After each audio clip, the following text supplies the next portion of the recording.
In my workshop, the secret stationery is tissue box. And how do I know is the workshop going well or not? When somebody needs the tissue, because then I know they are really opening their heart. We cry when we feel hurt. We cry when we feel that there was something, a weight I was carrying in my chest for 20, 30 years, and now it has been lifted. For the first time, I was able to speak. For some people, it is like therapy.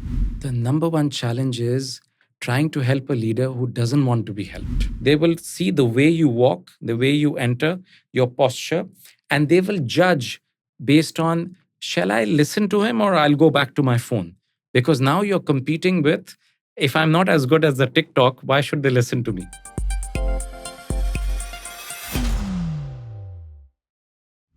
Assalamu alaikum. I am Ahmed Attar and this is Petroly podcast from Mukhtalif Radio. Our guest today is Anser Aly.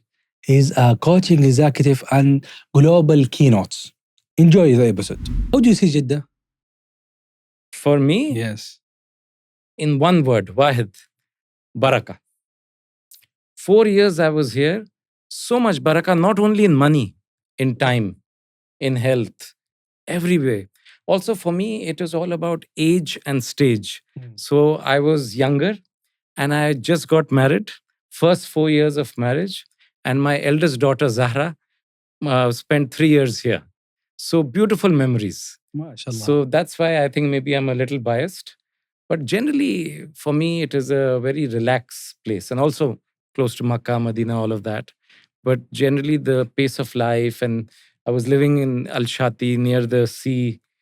Beautiful. So really enjoyed What it. bring you here? You have a training program. That's right. What That's is right, for this company. Yes, can you tell us Yeah. about? So it's about marketing and leadership. So I am formerly a marketeer, actually accidental marketeer. And then I changed my career very late into learning and leadership development. So at Unilever, I was the head of the Global Learning and Leadership Development Center. There are 2 of them, one in Singapore, one in London. So I was spending 1 month here, 1 month there. 6 months London, 6 months Singapore. What made you change to be a trainer? One word answer, purpose. Maqsad, as in what is my purpose of life? So I felt that marketing is my first love, but learning leadership development is very close to my purpose. And actually not very different. Marketing is developing brands, leadership development is developing talent. So actually quite connected. What did you learn from your year working in marketing? In Career lesson. marketing, I think first thing is to always think of the end user, the consumer. Don't think about you. If I like this color, not important. But who am I making this for? So always think of the consumer first. That is what you learn in marketing. So same thing I'm applying in learning and leadership development. Because now when I design training, I don't complain that, oh, Ahmed came, he's distracted, he's busy. No, Ahmed will be distracted. He's big in this business. How do I create experiences that capture your attention? So always keeping the end user in the center and then designing around it. Do you remember your last day in marketing? Very interesting question. Yes, not so long ago. Just a little more than 2 years ago. Oh. Yeah. So I do remember. Do you have a transition story Yes. to the leadership? Actually, I have 2-3 transition story. From childhood, I want to be astronaut. Then I realize I'm Pakistan, poor country, no NASA, no. So most children want to be pilot. I want to be astronaut. But then I decide, khalas, I will want to be an accountant. So for 10 years... Reasonable goal. Yeah. From accountant for 10 years, I then became accidental marketeer. Then remained accidental marketeer for 20 years. And won 2-3 big awards, Cannes Lions Award. And then became from accidental marketeer to very intentional, deliberate leadership development leader, heading Unilever, big business, big company, heading it globally for leadership development. What made you confident that is your last, this transition is the last Actually, transition? it wasn't even the last. The latest transition happened now 3 months ago. After 20 years, khalas, I leave Unilever. So I walk out of Unilever. Now I'm independent trainer, independent consultant. That's why I come to Al Basama Group and do this training. So there's always a new transition. You never know. So I was really enjoying this, but now I thought I want to do something bigger, not just one company. So now I'm enjoying going to different companies and training. So there's always a next transition. So there are several transitions. I can talk in detail about whichever one you Yes. like. How can you describe your job now? By the way, have we started? Yes, we have. I didn't even realize. Okay. Okay. Yeah, our tradition in podcasts, we start without telling the guest we are. Oh, wow. It's like tradition, but because we wanted to make it simple. Okay. But maybe Sure, we sure. shocked you. I wanted to ask you, should I keep this on, take it off? It's everything. Okay. So how can you describe yourself in career ways? Many different descriptions. In fact, I've got 3 children. Each one will give you different description of me, because when they were growing up, I was going through different career phases. So if you ask my eldest daughter, Zara, who spent 3 years in Jeddah, she will tell you, Daddy is a marketeer. Because during her time, I was winning all these awards.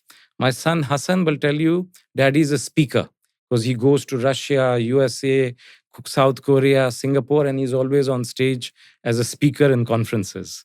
And then if you ask my youngest daughter, Amina, she will tell you Daddy's a trainer, because he's going different places doing training. So that is how my children will describe me. I will now describe you in my current stage as a curator of transformational experiences. Curator is somebody who will select very carefully, depending on what Ahmed Attar would like, what someone else would like. And it is not any ordinary experience. It has to be transformational experience. And an added dimension is I can compress or expand time. So if you say, no problem, please come, my team has 9 days, I have 9 days worth of content that I have designed for leadership transformation. If you say 9 days is too much, 90 minutes, no problem, 90 minutes. If cannot do 90 minutes, 9 minutes also can. Oh. But if you say, we are very busy, no time, just give me 9 seconds and I can prove to you transformational experience. What is transformational experience? You will be a little different. You will learn something. From the start to the finish, it will transform you in some way. Even a small way, some understanding, some degree of how you comprehend, how you perceive. So you have one program? No, I have multiple programs because I'm a former marketeer turned L&D professional. So actually, I have both marketing development, marketing capability, but I also have learning and leadership development programs. What is your favorite program? My favorite program is what brings a change in the audience. So the best chef in the world, you cannot ask him what is the favorite dish. Favorite dish is whatever the audience likes. Also, the best chef never eats its own food, because he would want to ask you, did you like it? More salt, less salt? He will change it according to you. So for me, I always change my style, my approach based on the audience. But I do love marketing. I love any form of leadership development. But my absolute purpose, absolute favorite program is Discover Your Purpose. Oh. Which literally does what it says. A lot of brands, when you buy, they say something on the pack, but they don't deliver. But this workshop is literally one-day workshop, and it helps you discover your life purpose. So is it for companies or for individuals? It can be for both. Mainly, I work with companies, and you bring me senior leaders, senior managers, 5, 10, 15, 50. We can do it for them. But I, inshallah, now plan to also open it up for individuals. But mainly, I work with companies, big corporations. So if you have your own module to discover the purpose. Yes. So actually, I was leading this program at Unilever previously. And ironically, I am the perfect poster boy for this workshop. I'm a product of this workshop because I attended this workshop 10 years ago in 2015 when I was still working for Unilever. Then, as fate would have it, 8 years later, I became the global lead of the same program. Global lead meaning for a company like Unilever, 126,000 employees, I was the one leading this program. And more than 58,000 Unilever employees globally have taken this workshop. Now, outside of Unilever, I want to take this program. I've optimized it, I've tweaked it, I've made it even more effective based on my experience, because I've delivered many of these workshops and I've seen the transformation happen in front of my eyes. So now I want to take it to even more people. And I often say, give me a day and I'll show you the way. So it is literally one day. Starts at 9 o'clock, finishes 6 o'clock. And you leave with absolute clarity. Not just clarity, but clarity with brevity, which means clarity on your why. Why am I here? What is my purpose? What am I doing in this life? But clarity with brevity, which means you only say, you can express it in no more than 5 or 10 words. If you ask me my purpose, I will not take half an hour to tell you. I will tell you in one sentence. That's what happens. If you attend my workshop, by 6 o'clock, you can tell anybody what is your purpose in a short, sharp sentence. Can we do it in half an hour? The workshop? Yes, here. Workshop we can't do in half an hour. But what we can do is we can do a small sort of taster. But that also will need a little more than that much time. If you think about it, most of us, we are living on this planet for 20, 30, 50 years. People don't know their purpose. So even in just one day, if you are helping them understand what is their goal in life, what is their mission in life, what excites them, what brings them meaning, what gets them out of bed, what gives them a spring under their feet, what gets them energized, what is the source of the energy, what is the fountain of the energy. In one day, it's not a big ask. Something it's luxury to have a purpose, not necessarily. True. But I believe, see, we are living in 2025. I believe now purpose should no longer be luxury. It is a right of existence. So if I can live and fight, I will make purpose part of the 2040 UN goals. Just as important in hygiene, sanitation, clean water, every human being should have the right to discover their purpose. We have lack of purpose in this world. We have lack of purpose. There is no enough purpose. No, I think we have lack of clarity in this world. Because often I'm fascinated by buildings, and I go to every city I go, Sydney, London, Singapore, I go to the CBD district. So I go to the central business district with these tall, beautiful buildings. You go there at 9 o'clock and 5 p.m., you will not see any human. Very busy, no human. They're all robots. They're all clones. They're just walking the street like they're all wearing expensive suits, expensive perfume, Starbucks coffee, but there is no expression. They are robots because they are lost. They are not happy. They are not content. They are not fulfilled. They are lost robots, clones. So we don't have lack of purpose. Purpose is there. Purpose needs to be found. Just like you need to find other things in life, you need that clarity to know what is your purpose. So the purpose is being found or discovered? Very interesting. I haven't thought about the distinction between the two. I think it's almost the same, but maybe the title of the workshop is Discover Your Purpose. So it's there. You have to discover it, not create it. Correct. It is there because it is a result of your life experiences. What was Ahmed Attar as a child? What experience shaped you? Who you met? What made an impression? So it was almost there. It was always there. You have to find it or discover it, not create it. And then be able to articulate it in the fewest possible words. That makes it very powerful. Like I can tell you my purpose in few words. Yeah. So my purpose until last year was, and then I'll tell you the new version, slightly different, but same meaning. Last year was to be the backstage catalyst that helps you shine brighter. Now, what does that mean? Every word has a huge meaning for me. My heart beats when I say it. Backstage catalyst. A catalyst is someone who enables, facilitates, helps. I'm just helping for something to happen. I'm not the creator, I'm just there to assist. Backstage means I don't want to be in front of this mic. I'd rather be behind the camera because for me, the hero is you. My job is to make you look good. without judgment. As long as you're not hurting or harming anyone, whatever your objective is, my job is to be the backstage catalyst that helps you shine brighter. So that was my expression until last year. Then I went through this big transition. Life keeps changing, right? So I left my corporate job of 28 years. Now I've started on my own as a trainer. So I had to re-express same purpose, but in different words. So now my purpose is to help others find theirs. Khalas, my purpose is to help you and others find their purpose. And if you notice, that's exactly what I'm doing now. As a corporate trainer, as an executive coach, that's what I do. I run lots of workshops, marketing capability workshops, leadership development workshops. But because you asked me, what's your favorite workshop? Discover your purpose. So that's what I did yesterday in Jeddah. That's what I did in Singapore last week. That's what I did in Malaysia 1 month ago. So my job is to help very successful people. These are always very senior leaders, top leaders, CEOs, C-suite. But if you ask them, what is your purpose? They will give you a blank look. So helping them find their purpose, find their energy, so that when they come to work, when they are leading other people, they do it with meaning. They do it with intention. They do it with a clear objective.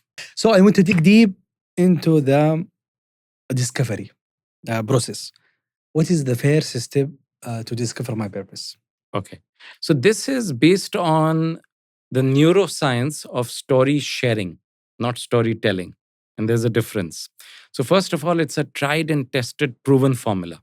It is something that has taken 10 or 15 years and has been constantly optimized, improved. And as I said, 58,000 people have globally taken this workshop. So we know it works across countries, cultures, continents, categories, contexts. If you could be in Saudi, you could be in Indonesia, you could be in South Africa, you can be in Canada, it works. You can be a very senior leader. There have been people in this workshop who are 4 days into the business, fresh graduate, or 4 days before retirement. And for both, it is very beneficial. How it works, the methodology is how I would describe it, the neuroscience of story sharing. And what that means is you will come in prepared based on a few questions about you and your life, ready to share. Now, even though it is your life and you will say, Wallahi, what is the big thing about it? The whole exercise of first thinking and writing your answers before the workshop reopens events from your life that you might have closed 10, 15, 20 years ago. Maybe something happened when you were 15 years old. Khalas, you have now locked it in your mind. Today you are 25, 35. So after 15, 20 years, when you reopen that event, you are seeing it from a very mature lens and you understand it in a different way. But this is when you are preparing, you are writing your answer, your story. When you come in the workshop, we create psychological safety for you to be able to narrate it and speak it and share it. Now, again, you will say, Anser, what is the big deal? It is my life, I know. The big deal is the ability to speak and hear yourself tell your story. So something happens when two of your senses are saying, I am Ahmed Attar, I grew up in Jeddah, my father was like this, I had 3 brothers. And then when you have not one, but many people listening to you, paying so much attention, they will ask you some questions. And they will say, how come you were 13? Those questions will make you reframe your life in a different way and make some new neuro connections in your brain. So although you think it's my life, I know, but because you are revisiting those old events, because you're narrating, and you do this 3 or 4 times in the day about certain very important events in your life. So by the end of the day, after you've done this story sharing 4 times, you then pick some patterns, some themes, some dots that you can connect. And then you can say, this is important to me. This is important to me. When I bring it together, this is my why. This is the reason I get out of bed. This is what excites me. This is what motivates me. This is what makes me want to do what I do. And therefore, this is my purpose statement. What is the difference when it comes the leader who is the one is going to discover the story? Correct. Is it different from leader to someone else? No, every individual, honestly, first of all, I believe everyone is a leader. Everyone is a leader. You can be a bus driver or you can be a CEO. Everyone is doing a very, very important job. So, firstly, everyone is either a leader or a future leader, or a leader who is not discovered yet. So, that is given. Secondly, actually, after having delivered this workshop so many times, and I've seen so many people, I can tell you the exact timestamps, what happens when. And there's a precise magic moment in the workshop when suddenly it's almost like light bulb, aha moment. And that is 4:32 p.m. Exactly, not 4:31, not 4:33. You come to my workshop 9 o'clock till 6 o'clock. If you come at 4 o'clock, you will say, Khalas, what is this? Anser doesn't know anything. Everybody looks like they are dead. Ghosts, literally. Everybody is tired, fatigued, upset, exhausted. It's an intense day. By the way, in my workshop, no lunch break, no coffee break, nothing. Working lunch, working coffee. And you will not believe.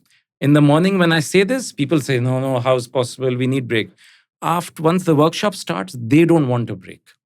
Once I was doing this workshop for a very senior CEO, and his entire team, he had 3 secretaries outside saying precisely 12 o'clock, we have to bring hot soup for the boss. Comes from his home. He has to have it hot. I said, no, 12 o'clock, I don't know. Maybe it's 12:15, maybe 1 o'clock. They said, no, he's very particular. Eventually, and because it is very sensitive, you can't have other people there sharing deep personal stories. 12:11, I open the door, they come in. You will not believe, hot soup, but he himself did not touch it for 20 minutes because he was so passionately deep in his own story. So people don't even care about breaks later on. But is it normal for the trainee to cry in this workshop? Thank you for asking. Yes. And that is my top secret. Why top secret? Normally for workshop, you need different stationery, right? Flip chart, marker, pencil, post-its. In my workshop, the secret stationery is tissue box. And how do I know, is the workshop going well or not? When somebody needs the tissue. Because then I know they are really opening their heart. And I can tell you exactly when the tissue should come out. 10:37 a.m. If it is not coming 10:30, if it's coming 10:30, very good. If it is 11 o'clock, you're not touching tissue, not working. Khalas, finish. So, but so far never happened like that.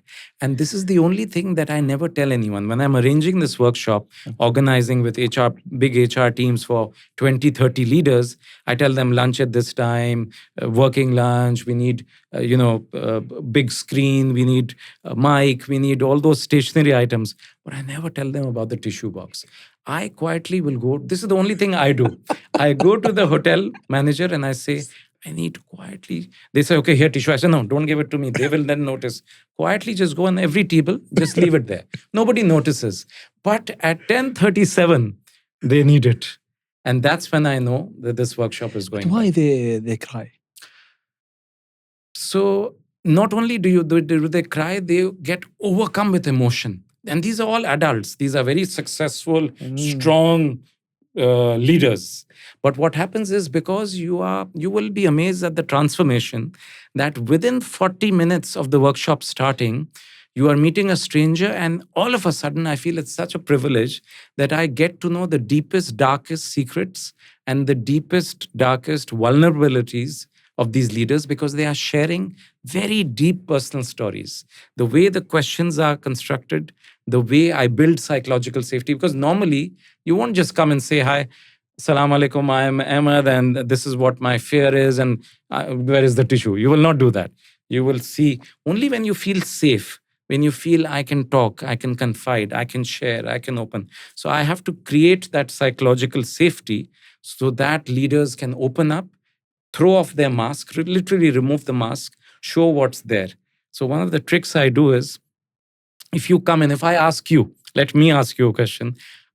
What is your title? What is your role? What do you do in life? I'm a podcaster. You're a podcaster. So what I will do, if I'm doing workshop with you, I will say, okay, thank you. Can you please write, let's say there is you and there are 5 other people. I will say, please write your title, your job title on a paper. So just imagine you are writing now. People get very excited, vice president, HR, CEO, and then they put it here. I say, no. please, can you put it in this plastic bag? Can you just drop it here? Drop it here. So I go collecting and then I say, thank you. All your titles are here. I'm putting them outside the room. You can collect it at 6 o'clock. But between now and 6 o'clock, I don't want podcaster here.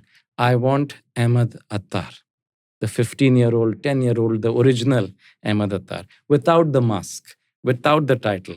And then they open up, and that's why they need the tissue, because they have never spoken like this in a corporate environment. No one has ever asked them those questions. They've never gone so deep inside. And but building that psychological safety is an art. That is where I become the painter or the chef or the poet or the musician, because that has to be done very, very nicely. So we cry when we share? We cry when we feel heard. We cry when we feel that there was something, a weight I was carrying in my chest for 20, 30 years, and now it has been lifted. For the first time, I was able to speak. For some people, it is like therapy. You've not been to a therapist, you've not been to a psychiatrist or a psychologist, but the fact that I was able to, after 10, 15 years, speak about a trauma, or speak about maybe even something very nice, or speak about a relationship, or speak about a loss in your life. Suppose you lost your dear mother, dear father, somebody very close to you, your brother, 10 years ago, but now we are running, we are distracted, we are not focused. So we cry when we allow our emotions to surface. We think we are strong, we feel, but actually we are a mixture of so much baggage that we are carrying. So building that psychological safety allows people to then open up and wholeheartedly go deep and share their stories. So the output of this workshop is, so they can say in the 5 purpose. words. Exactly. The output, I tell them in the morning, you are on a mission to search for 5 power words, or maybe 10, which are going to be your purpose. Now, those words may be ordinary words for anyone else, but for you, every word And the order should give you goosebumps. Like even now, if you ask me what is my purpose, when I was speaking it, you could see my body language. I've repeated it thousands of times, but every time I say backstage catalyst, I feel like I'm really sharing my life purpose with you. So the output of the workshop is clarity with brevity. You are in a mission to search for the 5 words that describe your mission, that describe your essence, that bring out why Mohammed Attar is a podcaster. Sorry, why Ahmed is a podcaster. What makes you do so many hundreds of episodes and spend hours and hours with people? What makes you a master of your craft? Why do you do it? What does it bring you? Actually, I need tissue. So, can you tell me the difference between a leader who has a purpose and the leader who hasn't? Beautiful question. Nobody's ever asked me that. The difference between a leader who has a purpose is a leader who has clarity, who has a reason behind what they do. And a leader who will have purpose and will share with his team will be respected more than a leader who is not opening up. Because normally, how do we judge people? We judge people based on their actions. Sometimes people can be very harsh. They may speak in a certain way. But what purpose allows you to do is to help others to immediately connect with you, to build that rapport, for them to understand why do people behave a certain way. Now, I'll give you an example. I ran this workshop last month in Singapore with a very, very senior group of people. I will not name the company. When the CFO of that company came in, and because they were very senior people, we had only 5 people in the room. It's not 50 people. So he walks in. Before he even greets me, I'm meeting him for the first time. I'm the trainer of the day. His eyes go on the table where there is flowers. And before he could say something, the other senior leader, the COO, says, "Oh, before you comment on it, those are not real flowers. Those are just paper flowers, artificial flowers." So this person says, "Oh, then it's okay." So I understood what was happening. This is a CFO, and clearly he was going to comment, why is the company wasting money on fresh flowers? And then before he bursts, his colleague tells him, it's okay, relax, it's paper flowers. So I started judging him and I said, Khalas, why do people behave like this? You are CFO of such a big company. Instead of coming in and greeting me and we start the workshop, you are caring about these small things. But I was so wrong. Even I, with my experience, was so wrong because Ahmed, as the workshop started, and when this person opened up, and before the moment came for him to pick up his tissue, I started understanding why he was behaving that way, and I started respecting him more. Why? Because he explained where in his previous roles he's worked for companies where as a CFO the company lost money. They did not have. They were in major losses. They had to kick out people, and they did not have salaries to pay. So he said, that day I made sure that I will never let this happen under my watch. As a CFO, I have to make sure we have enough cash. So then I really respected him because how you do one thing is how you do everything. So he's basically watching out for those early signals, the red flags that will make sure that this company never repeats what he faced in the other company where they will waste cash so much that they will not have enough for salaries. So then all of a sudden, that same action which I was misinterpreting and misjudging, I start respecting him. And that is only after, by the end of the day, when I understood his purpose, when he explained the pain of these experiences. That is the difference between a leader with a purpose, and a leader who nobody knows what their purpose is, where they're coming from, what do they care about, why do they behave the way they behave. Mm-hmm. I think there is a 3 level of having the purpose. The first level is when the leader has a purpose. The second, when he share. I think the third level when his people believe and promote when he practices his purpose, when he starts living it. That's actually very profound what you said. You're right. First thing is, most leaders don't know their purpose. So first stage is discovery. Second stage is sharing. So I tell everybody in my workshop that this is not a secret. You attend my workshop, then quietly. Now go tell the world. Tell your loved ones, share it with your family, share it with your team. When you go address a town hall of 500 of your employees, tell them, what is your purpose statement? It is better. The best introduction is not that, hi, I'm Anser. I have 3 children. I live in Singapore. The best introduction is, hi, I'm Anser. And my purpose in life is to help others discover theirs. Immediately, you will either connect with me or you will understand me better. So the second stage is sharing. And the third stage is living. Purpose into action. Purpose into impact. Practicing purpose. So the third stage is where you don't even have to speak. They see through your actions what your purpose is. So there are 3 levels. You are right. Yes. What can you tell me more about leadership transformation? What is leadership transformation? I think, first of all, it starts from awareness and leads up to action. And then there could be different stages in the middle. But leadership transformation is all about, first of all, self-awareness. Because you'll be surprised, a lot of leaders who you and I will clearly think, wallahi, they are so senior, they don't see themselves as senior. Because they also are looking up. We are looking up to them, they are looking up. So what happens is they lose sense of perspective that maybe in their head they are so ambitious, they want to be 10 times bigger. But they already have 1,000 people in their company who are looking up to them. So every gesture, every action, every expression will impact the people below them. So first of all, a lot of leaders don't even appreciate, acknowledge, and have the self-awareness to know that you are impacting many people without you even realizing. The way you walk into office, the way you are, your body languages, people are noticing everything.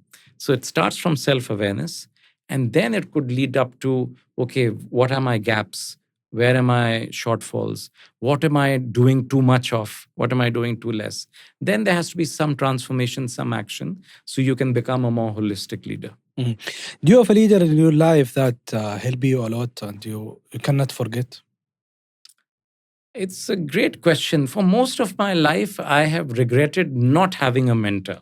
I wish that there was somebody who would guide me because I am not a natural coach. I am a Cambridge certified coach, but I had to learn it. I'm a natural mentor. Why? Because through my own experience, because I feel that I missed a patron or a sponsor or a guardian or a leader, I want to be that person for other people. And I want to make it very easy for other people, because coaching will take long time. But by mentoring, I can tell you, look, in my 10 years, this is what I've learned. These are 3 simple steps you can take to become better at it. So my job is to make something very complex, very simple, and almost like a IKEA do-it-yourself, assemble-yourself kit. I give it to you so you can, if it took me 1 year, it should take you 1 minute. That is my mission. But coming back to your question, I don't think there was any one person, but lots of people obviously have contributed to where I have reached. And each contribution, so starting from my father to some of my bosses, I think each one of them, my brothers, my friends, my wife, my family, my children. My biggest coach is my youngest daughter, 13-year-old Amina. I called her Coach Amina. So children teach you a lot. And sometimes they give you lessons that you are surprised. Do you remember questions that shocked you when Amina asked you? The problem is she never asks me questions. She always gives me answers. So many times she puts me in place very quickly when I'm telling her, oh, I'm not motivated. So for example, each of my 3 children are very different. So if I'm seeking comfort and calm and peace, I go to my son. If I go to my eldest daughter, Zara, is when I need humor and entertainment and joy. She's very funny. But when I need power and confidence, I go to Amina. What is the wife? Oh, I'm talking about children. So what Amina does is she doesn't take any excuse, no nonsense. She will not say, oh, today you're not feeling motivated, take a day off, have some coffee. She says, what? Back you go. Start working. What is this? So in that sense, I think everybody shapes us, whether it's your children, your wife, various leaders, bosses, they all make some contribution. In fact, what I have in my brain, I've had probably 15 different bosses in my life. For each one of them, I have this mental slide where I have their name and next to it, one thing that I've learned from them. So I think each leader, you always learn something from them. So different bosses have taught me very different things. So, mashallah, you are a trainer, yes, executive coach, and I'm speak global keynotes. Yes, I'm a keynote speaker. I'm a corporate trainer. I'm a Cambridge certified coach. I'm a mentor to startups. I'm a facilitator, instructor. I run my own workshops. I am also a marketeer. That's a core part of my identity. And accidental marketeer. 3 nice children. And I've got 3 marketing awards and 3 children who make me feel like the $3 billion man. Oh, mashallah. I want to listen more about executive coaching. Sure. What is executive coaching? So executive coaching, there are different forms of coaching. There could be life coaching. Executive coaching is obviously for people in the executive world or the corporate world. Essentially, the fundamental difference between coaching and mentoring is mentoring it where you tell people. Coaching is where you ask people. Mentoring is where I will say, Attar, this is wrong, do it this way. Coaching, I will say, Attar, do you think that is the right way to do it? Do you think this is how you should approach it? What is your feeling? What is your feeling? What do you think? So for me, it's very difficult, but that is very powerful. Because if I tell you, you will say, oh. But if I make you think, if I make you say it, if I make you feel it's your idea, your ownership will be much higher. So coaching can be very effective. And coaching also, executive coaching allows very busy executives the time and space to be able to clear their head. Because one thing we are all starved of these days is attention. Our attention spans are low. We are highly distracted. We are constantly running around. I'm sure you will agree in the last 5 years since COVID, it feels like time goes by a lot faster. And that's because we are perpetually looking at Instagram feeds. We are on Facebook. We are on different devices. We are never just sitting like this. So therefore, what coaching does is it first of all removes that screen from your face. We're always in front of 1 screen or 2 screen or 3 screen. Then when you are in front of another human, you're not talking about an agenda. You're not talking about, okay, in this meeting, what are we going to discuss? We will start with, how are you feeling today? What is top of your mind?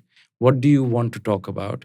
How do you feel about it? What do you think is the right solution? So it creates that space, that buffer for you to finally not be distracted, not be doing 5 things, not to be multitasking, but really connect back with your own self and on what matters and what's your priority.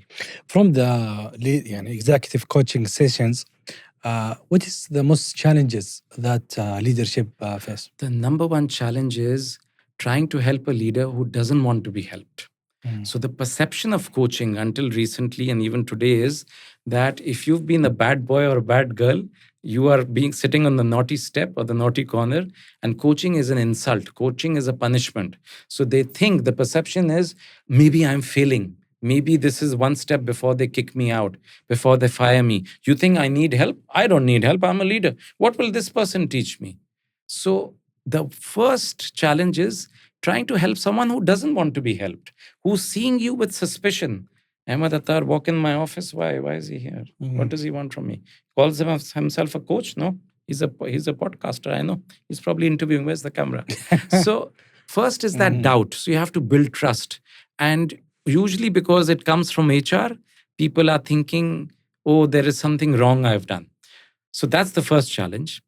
The second challenge is really bringing out that honesty, because we are so used to giving the perfect answers. So even if you ask me today, how are you? 3 times, I will just give you plastic answer.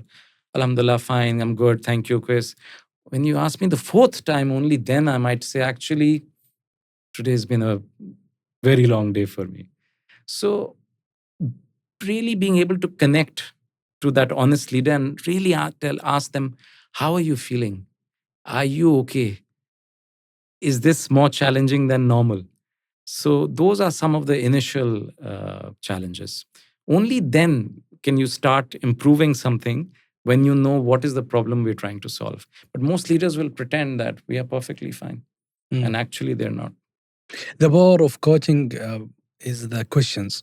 Yes. Do you have a favorite question that when you ask, you see the different?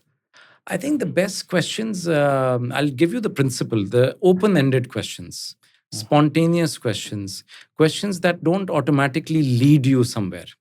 They have to be very open-ended. That what's a priority for you today? What do you wish you could accomplish if there was no constraint?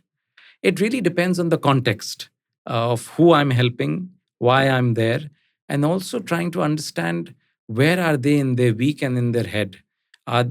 Some people may be still mentally in the previous week, others are just too flustered about an appointment in the next week. So really bringing them to the here and the now, that is usually a challenge. So we talked about executive coaching. What about speaking? Oh, you will not believe, some years ago, I could not even string a sentence together. And now today, public speaking is my favorite thing to do. And within public speaking, most people can go deliver their keynote or their presentation and come back. But Q&A, question and answer, is the part that people don't like, because you go off script. I know my script, I know my speech, but I don't know what you will ask me, just like I don't know what you're about to ask me. And now I love that the most, because I took some training during COVID from a New York-based West End theater performer. And that theater performer actually trained on how you can actually start loving Q&A and actually use it to your advantage. Since that day, I've incorporated in my training, because I do train people on public speaking. And I think it's a beautiful skill, and you need to start enjoying it. So from not being able to string a sentence together, and I would embarrass myself and my bosses if they asked me, Anser, please introduce yourself. Today, I can coach leaders on public speaking, on body language, and lots of things. Do you remember your last time or first time do the speaking? Or I can tell you the exact date, 16 June 2016. That was my first ever, 9 years ago, public speaking event. How was it? First of all, I didn't want to do it. Then something in me said, okay, just try it.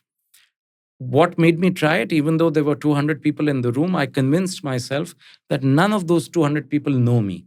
So the real audience is not inside the room, the real audience is outside the room.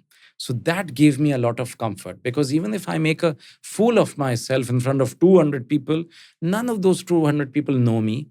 I'm never likely to meet them again. And whereas my real audience is outside the room, which is people on my LinkedIn connections, otherwise, I can decide to tell them or not tell them. So that helped me do it. And then I think a couple of things happened that day that made it a very rewarding experience. And it happened by chance. And that's where now I'm more deliberate and I make sure I do those things. So, what is your last Last one was just about a month ago in Singapore. How was it? Actually, not as I expected, because I will tell you now, but I would not admit it. It was a beautiful conference hall, very big, massive. It was a capacity of 1,000 or 1,200 people. And the stage was big, so I was loving it. And behind the stage was my picture, which was maybe 100 times bigger than my face. So massive stage. So I was thinking like, wow, this is impressive. But guess what was wrong? There were less than 50, maybe 25, 30 people in the room. So I was thinking, khalas, this is what a waste. What a shame. It was a big expo, but I was the last speaker. So actually, I felt very special. I'm the closing keynote speaker. But by the time my time came, 5 o'clock, most people are in the expo hall, here, there, everywhere, gone. Ministers gone, they're gone. So there were only 50 people. So I felt very deflated, because I'm the kind of person to whom the audience matters. Now I maintain eye contact. I look at people. I change what I'm... So I need an audience. I need to perform. I can't do it. So I had a choice. I felt very deflated. And that was the one day I had even asked the photographer to take the magic shot. The magic shot or the money shot is not a picture of me on the stage, because I can do it even in this room. The magic shot is from behind the speaker, where you can show the audience, where you can see that this person is speaking to a big audience. So for the first time, I had all of this planned. But that is not a picture I will share with anyone, because there are only 25, 30 people. But something magical happened as I was going up the stage. Just as I was going up the stage, and I was confused, what do I do? And then to make matters worse, the chairperson of the conference comes to me and he said, Anser, there are only 25, 30 people. Even they are distracted. While the other speaker, they're on their phone. So I suggest you break up your keynote, and instead of speaking for 40 minutes, half an hour, just after the 10, 15 minutes, make it interactive. Ask questions. Now, normally, the old Anser will feel very scared and say, yes, sir, I will do that. No, never change your keynote last minute.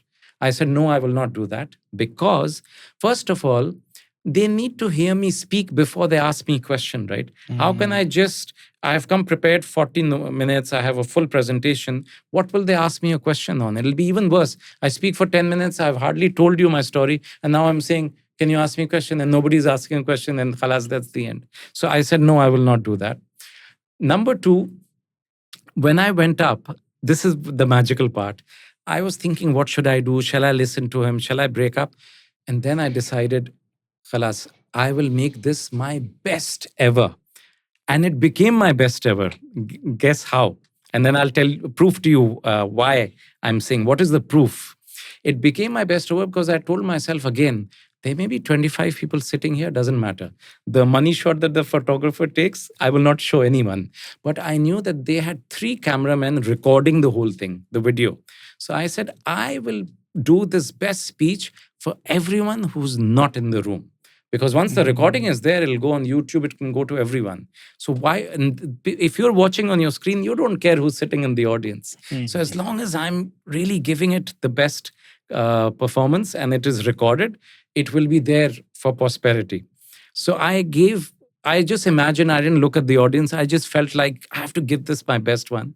And the reason why I believe it was really good, and the proof is that even though there were just 25, 30 people there, the engagement that I got from them, the number of questions, we ran out of time, but we didn't run out of questions. So that's what made it really special. So it's on YouTube now. It's just because it was just last month, a few weeks ago. They are editing it and then it'll go on. But what is your best time having speaking? Best time, the most critical time is the first 20 seconds as you walk on stage. even before you've spoken your first word, the audience makes snap judgments. They will see the way you walk, the way you enter, your posture, and they will judge based on, shall I listen to him or I'll go back to my phone? Because now you're competing with, if I'm not as good as the TikTok, why should they listen to me? So the first 20, 30 seconds are very important. And then what you say at the start. So a lot of people make the mistake, they'll say, hi, I'm Anser. I'm the global head of blah, blah, blah from Unilever. And today I will talk about how leadership transformation happens.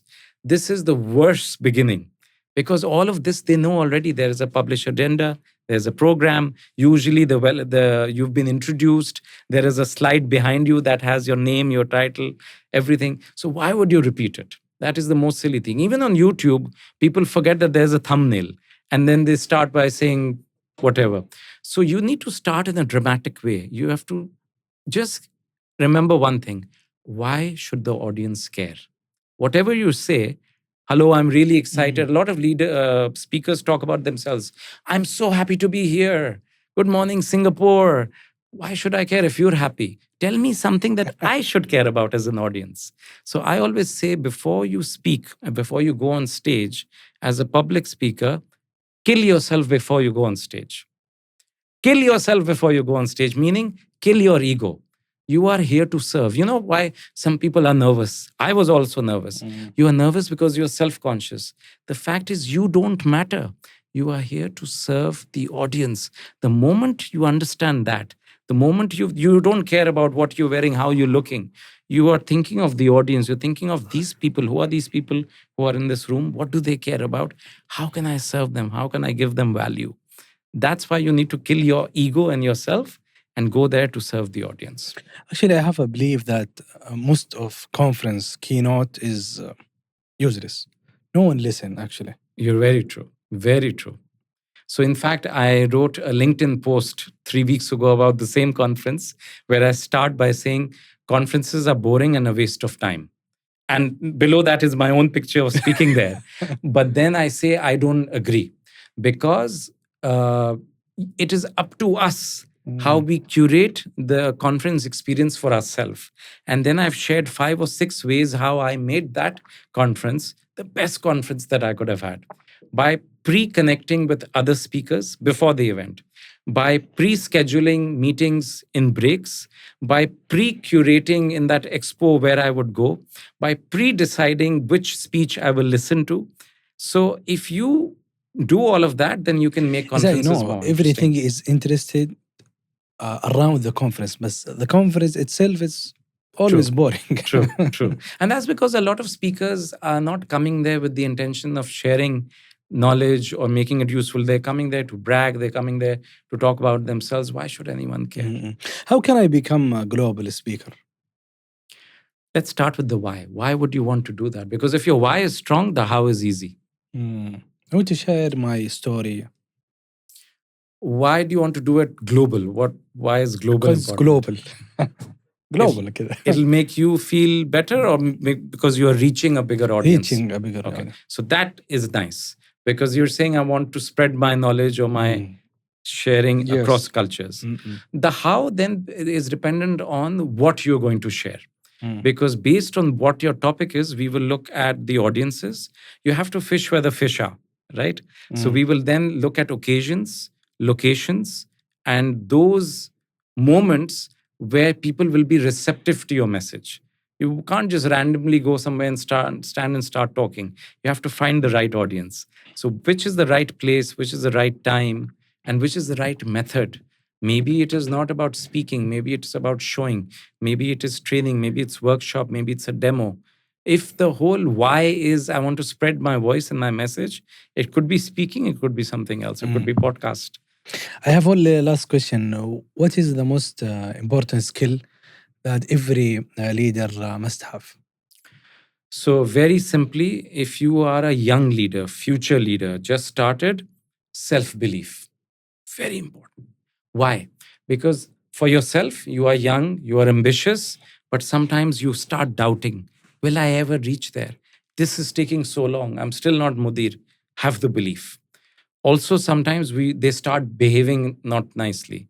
So the fact is, be patient, have your self belief, your time will come. So for young leaders, future leaders, self belief. For senior leaders, self awareness. For the reason I explained earlier, that you are so senior, but you're still looking up. You're not realizing, you don't have the awareness that you are impacting so many people. So self awareness for senior leaders, self belief for young leaders. Thank you. Ahmed, any question? Yeah, too many questions. Yalla, With start. this inspirational talk. I think most of our audience in our channel are young, I would say youth. So, and at the start of my career, does it necessarily that I have a very clear purpose, or I will define it while in my career? So purpose typically doesn't change unless you have a life-changing event. Um, and honestly, you can benefit of having that clarity at a very young age also. Of course, if you have a bit more experience, you will speak based on those events, and then your purpose will become clearer. But the whole idea is to be a bit more deliberate, be a bit more intentional, and try and observe what gives you joy, what brings you happiness. When is it that you lose track of time, and when is it where even 1 minute feels like an hour? All those things will give you a sense of, when am I at my best? What gives me allows me to be better than the other person. So all the clues are there, but we are not always observing them. I see. Also, I want to go around the purpose because I'm really interested in purpose. Is it always that my life purpose is aligned with my career purpose? Generally speaking, um, the more important one is the life purpose. Because yes, we work 8, 10, 12, 15 hours a day, but life is always bigger than the job you are doing right now. And your job also keeps changing. So your life purpose dictates everything else. So the output of my workshop will give you direction, will give you a compass, will give you an anchor, a lighthouse to filter all decisions from. So once your life purpose is clear, you will accordingly decide what job to do, what career to adopt, what to say no to, what interview not to go for, who to marry, because everything becomes very clear. Because then your why is so clear, it'll become very easy whether to say yes or no to different opportunities. I see. What if my career isn't aligned with my life purpose? This happens after this workshop. There is around 2% of the people who leave their jobs within 6 months of doing this workshop. But actually, it is the best thing that ever happened to them. Because typically, when you analyze, these are those people who are not performing well, anyways. They are dragging their feet. The only difference is they now find out why. And so does the company. So now they realize, oh, I should have been in nursing. What am I doing in the corporate world? So once they leave, they go to what they're meant to do, they start doing well. And once they leave, the company replaces them with the right person who dials up productivity. So it's a win win for both people. What if my purpose isn't giving me money? For example, my purpose is something that is very rare, not having that demand in the labor market. True. I would say be persistent and stick it out. Because today you think it's not giving you money because you are looking at your purpose in a very single dimensional way. In today's day and age, with Facebook groups, with even if there's one person on the other side of the planet who is interested in your niche or in whatever your purpose offers, it'll be easy to connect. So I would say, usually, purpose takes time to become deeper and bigger. So the first step is clarity. Then you decide how to live your purpose. And then you try different things. I tried so many different things. I was marketer by day, and by evening, I was coach, consultant, speaker, instructor, facilitator, guest lecturer, and so many roles. And then I realized these are all very, very different things. Okay, I want to be a full time trainer. So I could have also said, oh, here's a full time job, marketing pays so much, but nothing else changes. But over the years, I was able to carve my way. So you have to give purpose time and space to prosper. So you can find that single dimension of purpose that will bring you money. And money, it will bring you. Why? Because you are driven by purpose, you will become amongst the top 1% of that field. But give yourself, even saying that my purpose is to, I'm really overjoyed by baking. Who knows? Once you start baking, you will come up with a certain recipe, a kind of that will become your patent. But you need to give yourself those 10,000 hours to get there. I say I have to be consistent until I find that spot. Exactly. Because you'd rather be a success, you'd rather be a failure at something you love than be a success at something you hate. Interesting. Awesome. This should be Because Option. over time, if you are a success at something you hate, you will lose interest. You will stop doing it. Correct. But over time, if you are really driven and passionate about You'll something, continue. today you are not good, but you will become the top 1% of that. Awesome. Perfect. I have a very important question because Yes, sir. it's personal. Because I do share the same interest that I'm a marketeer, but I also do have an interest in people, how people think, how they. Actually, I choose marketing Psychology. Because, yeah, exactly, because it's all about people. Yes. People centric. Exactly. So, what is the common factor between L&D and marketing? Number one, observing human behavior. Because both you are marketing to people and you are also observing human behavior and psychology in L&D. So end of the day, it is about talent development or brand development. It is about transformation. It is about taking something that is conceptual and theoretical to something very tangible and beneficial. So there is a big overlap, and your marketing background will become your biggest superpower. Because what marketing is teaching you is the ability to take something abstract and make it very tangible. And that's what you will do in human development, talent management. So actually, there is a lot of commonality there. Can you share an example of something that is abstract that comes tangible? So look, in terms of yeah. product? So for example, in terms of products, you take any product, it can be a commodity or you can turn it into a brand. Because as you turn it into a brand, you give it a voice, you give it a tone, you give it benefits, and you are almost able to turn it into a feeling, into an emotion. So when you're drinking Coke, it's a drink, it's a fizzy drink, or actually, what is Coke really in the business of? Coca Cola is in the business of happiness. Because every time you pick up a chilled, cold Coca Cola, you feel happier. So, that emotion, being able to associate a certain emotion with a certain brand, is what makes something intangible tangible. Similarly, in L&D, it could be a simple course, it could be a workshop. But how can you create a pull for that workshop? You don't push, you don't force, you don't mandate. You get people attracted to that workshop or that course by telling them the benefit, not telling them the formula, telling them how will you transform, what will be the end benefit. Then that makes it worth it for them to sign up for it. Awesome. So you are in the labor market. I think you have experience of plus 20. Close to 30 years now, mashallah, 27, mashallah. 28 years. 30 years ago, did you know that you will turn into L&D or? Even 2 years ago, I didn't know that. 2.5 years ago, I didn't know that because I was a marketeer until then. Yeah. So honestly, I started off as wanting to be an accountant. Then I became an accidental award-winning marketer. And after being an accidental award-winning marketer for 20 years, became a very deliberate leadership development professional.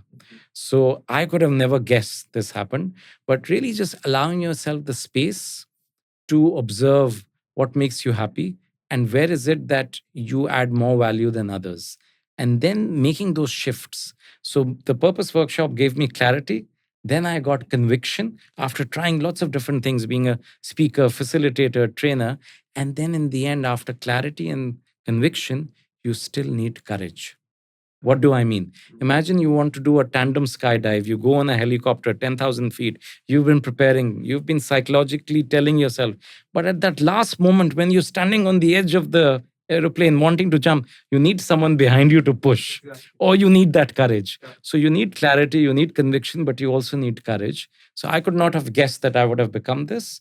But just allowing yourself the space to slowly gravitate to your passion is what we need to do. I see. Did the people around you shock that? How did he come? Yes. Or they were expecting that you will. Actually, both things happened. One is when I finally announced to the world that I am no longer in marketing, I'm moving into Unilever's learning and leadership development, most people said, "Oh, I could have told you this 5 years ago. You've been ready for this. This is so you." Because they saw me living that role in my previous life, anyways. So we spoke with Ahmed earlier about practicing your purpose. I was already living my purpose. Even in my marketing role, I was facilitating workshops, I was designing lots of things, I was coaching people in my free time. So people always saw me like that, anyways. So there was one group of people that said, "Oh, this is so you. I could have seen this long time ago." But then there are other people also very well intended, but they can set you off in a different direction. So I have this friend or a former colleague older than me, very deeply respect them. He sees me, lives in Australia, and he sees me as a marketer. And he says, "Your children are still young. You need to be in marketing or sales. These are the only top paying jobs. So forget this L&D training. That's the first budget that gets cut." When he told me this for 2 days, it made me very serious and sad, because actually everything he was saying was right. And he's a friend, so and he wants me to do well. But then I realized that's how he sees me, because he always saw me as a marketer. But now at this age and stage, I don't want to do anything. I want to do the one thing that I will be really good at. And now I think I am ready. It's just that he hasn't seen me in this role. So sometimes people very close to you can also accidentally see doubts in your head, because they're coming from a place of care. But you need that conviction, you need that courage to stick to the path, even if training budgets are cut. If I'm going to be in the top 1%, I will not be impacted. If I'm not in the top 1%, then it's my fault. But if it's my passion, this is my purpose, if this is what I want to do, I will get to that 1%. It was very courage decision to make, because you have your responsibilities. You are at this stage, Correct. where your career shift maybe it will be, and it has its own risk to take. You mentioned that age and stage. Could you explain the concept? So my wife, I am the more passionate one. My wife is the more pragmatic one. So she keeps reminding me that, "Answer, this is not the time to get adventurous." Our eldest daughter, Zara, has just started university, two younger children to follow. University is not free. So we need that kaching every month when Unilever, or she does not care, some other company gives us the money. So actually, it was time will prove whether this was the smartest or the silliest thing to do. But I feel there is a time and place for everything. So age, meaning obviously whatever your age is, because as we mature, there's only so many productive years in your life. So I felt that I should do this now, because I keep kicking the can down the road. The easy option is to have a well cushioned job like I did at Unilever. But I need to plan for the next 15 years. Do I really foresee myself being in Unilever, no matter how senior I get, for another 15 years? Not really. The environment is changing fast. So isn't it better that while I still have some meat around my bones and I have some energy, that I set up my business today, so that 2, 3, 5 years from now, when I'm older, at least I have something already set, rather than taking the easy option today at this age, spending another 5 years at Unilever, growing even more with white hair.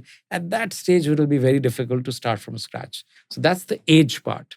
Then the stage part is, you could be any age, but what stage of life are you? Are you married? Do you have responsibility? Are you with children? Are your children already settled? In my case, my children are still dependent on me, and I'm the main bread earner. And I do find it's a privilege to be responsible for them, not a burden. So I genuinely want to provide them everything I can to ensure that they can live their dreams and they can live their purpose. So that means I at least need to get them through university. And I don't believe in student loans and all. So therefore, that also creates a hurdle in your decision, that maybe this is not the ideal time to take risk. But you have to balance the risk, the age and the stage. So I thought the stage isn't right, but the age is right. Age I cannot delay. So then I just took the punt. I took a gamble.